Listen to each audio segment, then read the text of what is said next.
మిత్రమా, ఒక మనిషి గురించి మరో మనిషికి జీవితాంతం గుర్తుండిపోయేవి రెండే రెండు విషయాలు: చేతితో చేసిన సాయం, మాటతో మనసుకు చేసిన గాయం.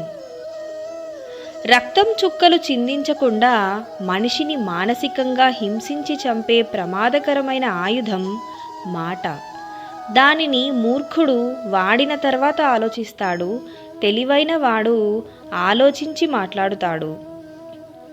నది నదిలా ప్రవహిస్తున్నంతకాలం దాన్ని పవిత్రంగానే చూస్తాము. ఎప్పుడైతే అది సముద్రంలో కలుస్తుందో అప్పుడు దాని అస్తిత్వం కోల్పోతుంది. అలాగే మీరు మీలాగా ఉన్నంతకాలం సంతోషంగా ఉంటారు. ఎప్పుడైతే ఇతరులతో పోల్చుకొని వారిలా ఉండాలనుకుంటారో అప్పుడే మిమ్మల్ని మీరు కోల్పోతారు. మనది ఎంత గొప్ప మతమైనా అందరూ చూసేది మానవత్వాన్ని. ధనం ఉంటే ధనవంతుడు అంటారు, అదే దానం చేస్తే భగవంతుడు అంటారు. ఇది తెలియక చాలామంది ధనవంతులుగానే మిగిలిపోతున్నారు.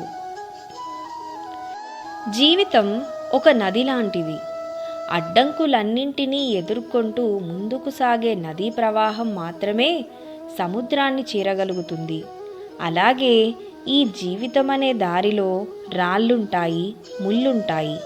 వాటికి భయపడి వెనక్కి తిరిగితే అధోగతి. ధైర్యంతో ముందుకు సాగితే సకలం మన సొంతమవుతుంది. విజయం సాధించే క్రమంలో ఎన్నో అవరోధాలు, సవాళ్ళు ముళ్ళులా పలకరిస్తాయి.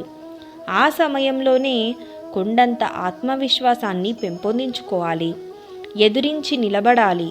అప్పుడే అడ్డొచ్చిన ఆ సవాళ్ళని సాధించి విజయ సోపానాలు ఎక్కగలరు. అలవాట్లు మనం ఉపయోగించే చేతికర్ర వలె ఉండాలి, కానీ ఆధారపడే ఊతకర్రలుగా ఉండకూడదు.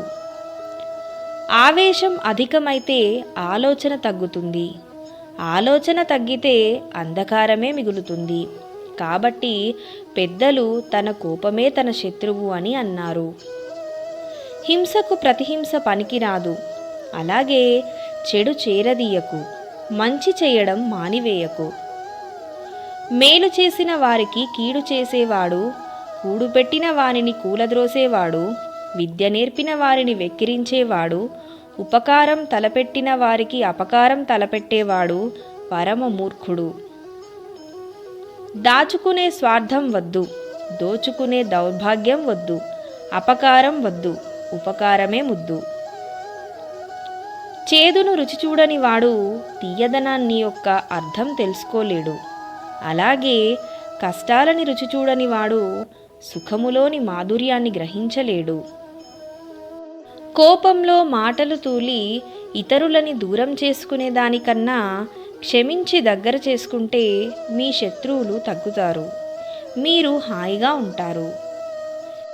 పచ్చనోట్లు మనల్ని కాల్చడానికి గంధపు ముక్కలని ఇస్తాయేమో గాని మన కోసం కనీసం 2 కన్నీటి బొట్లు అయినా రాల్చవు.